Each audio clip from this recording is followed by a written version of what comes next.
معزز ناظرین کرام، السلام علیکم ورحمۃ اللہ وبرکاتہ۔ مغل بادشاہ جلال الدین محمد اکبر تمام مغل بادشاہوں میں سب سے زیادہ لبرل اور آزاد خیال کا بادشاہ تھا۔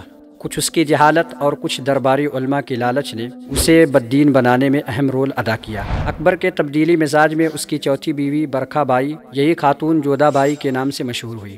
برکھا بائی نے بھی اہم رول ادا کیا۔ برکھا بائی امیر کے راجہ بھارمل سنگھ کی بیٹی تھی۔ یہی وہ خاتون ہے جو اکبر کے نکاح میں آنے کے باوجود بھی ہندو دھرم پر قائم رہی، جس کی بنیاد پر اکبر کا رجحان ہندو مذہب اور بت پرستی کی جانب بھی بڑھتا گیا۔ ہندو مذہب میں دلچسپی کے باعث اکبر نے ہندوؤں کے مقدس گرنتھ رامائن اور مہابھارت کا فارسی زبان میں ٹرانسلیٹ کرایا۔ دربار میں مسلمانوں سے زیادہ ہندوؤں کو عہدے دیے۔ ہندوؤں کی خوشنودی کے خاطر جزیہ قانون ختم کیا۔ برکھا بائی کی محبت میں شہنشاہ اکبر اس قدر فریفتہ تھے کہ انہوں نے بڑے کا گوشت تک کھانا چھوڑ دیا تھا۔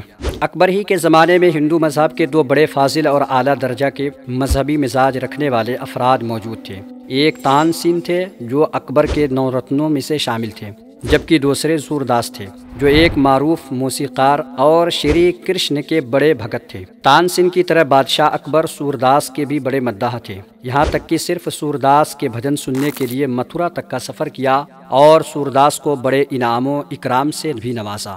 ہندو مذہب میں اکبر کی غیر معمولی دلچسپی اور ہندو باباؤں سے اکبر کی وابستگی کے باوجود کسی ایک ہندو رشی منی نے کبھی بھی یہ شکایت نہیں کی کہ آپ کے دادا بابر نے ہمارے بھگوان رام کا جنم استھان توڑ کر مسجد بنائی ہے۔ اگر کسی ہندو بابا نے جھوٹ موٹ بھی یہ شکایت کی ہوتی تو اکبر جیسا بادشاہ پہلی فرصت میں بابری مسجد ہندوؤں کو سونپ دیتا، لیکن تان سنگھ سے لے کر سورداس تک، مان سنگھ سے لے کر بیربل تک سارے ہندو راجا اور پنڈت خاموش تھے۔ اس کا مطلب صاف ہے کہ ان کی نگاہ میں ایسا کوئی معاملہ تھا ہی نہیں جس کی شکایت وہ اکبر سے کرتے، کوئی اور کرتا نہ کرتا، لیکن اکبر کی بیوی برکھا بائی ضرور اکبر سے یہ کام کراتی، کیونکہ جو بیوی اکبر سے بڑے کا گوشت چھڑا سکتی ہے وہ اپنے مندر کا مطالبہ کیوں نہیں کر سکتی۔ اکبر ہی کے زمانے میں مشہور ہندو رشی سوامی تلسی داس بھی موجود تھے۔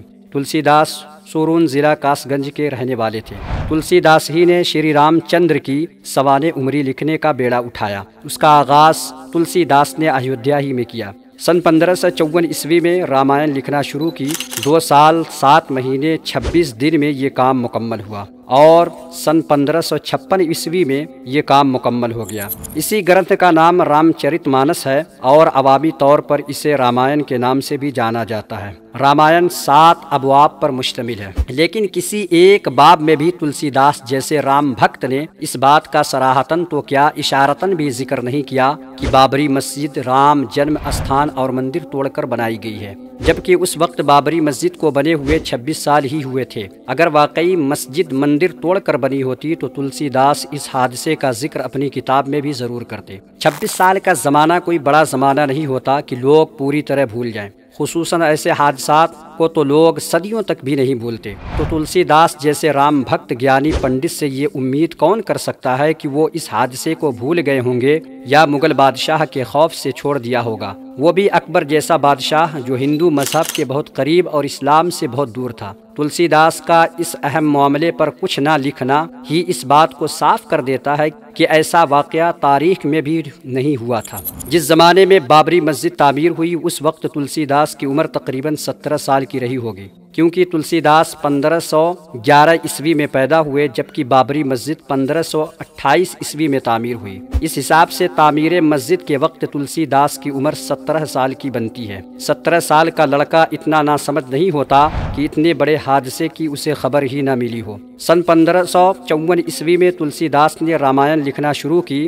اس وقت تلسی داس 43 سال کے پختہ عمر شخص تھے، جبکہ بابری مسجد کو بنے ہوئے 26 سال ہو چکے تھے۔ اس وقت یقیناً ایودھیا میں ایسے سینکڑوں لوگ موجود رہے ہوں گے جنہوں نے بابری مسجد کو بنتے ہوئے اپنی آنکھوں سے دیکھا ہوگا۔ اگر واقعتاً مسجد رام مندر توڑ کر بنی ہوتی تو وہ لوگ تلسی داس سے اس واقعے کا ضرور ذکر کرتے اور تلسی داس اسے رامائن میں ضرور لکھتے تاکہ آنے والی نسلوں کے لیے سند رہے، لیکن کسی ہندو نے ایسا نہیں کہا، نہ تلسی داس نے ایسا لکھا، کیونکہ ایسا کچھ کبھی ہوا ہی نہیں تھا۔ بابری مسجد نہایت ہی دیانتداری کے ساتھ ایک صاف ستھری زمین پر بغیر کسی مندر کو توڑے تعمیر ہوئی۔